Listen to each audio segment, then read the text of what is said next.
The moment DC fans have been waiting for is finally here, again. Zack Snyder's cut of the previously released Justice League makes his debut on HBO Max today. The fact that the movie opens with a message from Zack Snyder himself reinforces the long and troubled road that has led to the movie's eventual release. And now that it is here, the unavoidable comparisons with the theatrical cut of the movie begin. Hi guys, Michael Abaimi here, and today I'm reviewing the Snyder Cut version of Justice League. On the surface, Zack Snyder's Justice League is an alternative take on the formation of the DC superhero team.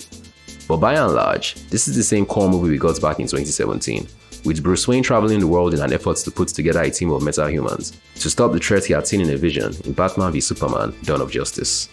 That threat would once again materialize in the form of Steppenwolf and his army of parademons, who are still out searching for the 3 murder boxes, and Superman is still dead and not even seen for the bulk of the movie.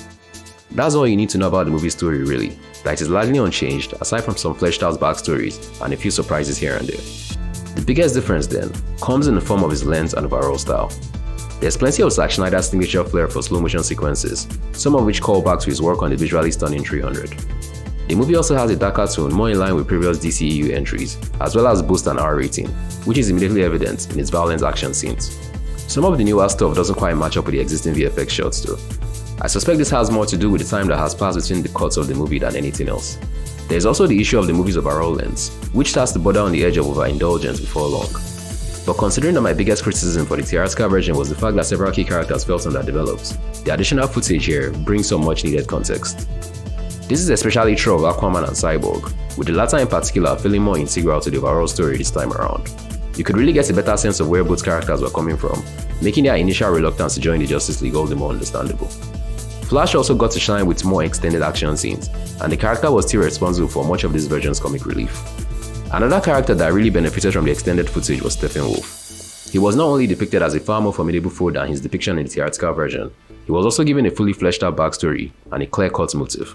His desire to get back into the good graces of Darkseid meant we finally understood why he was so desperate to get the murder boxes, allowing me to even sympathize with him in a way that was impossible in the previous version.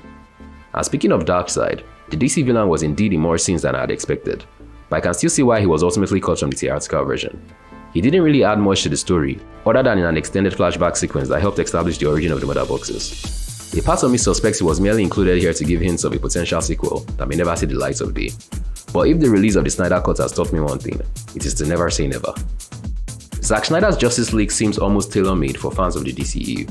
It delivers its promise of a more coherent story, as well as a vision that was more consistent with the director's 2 previous films.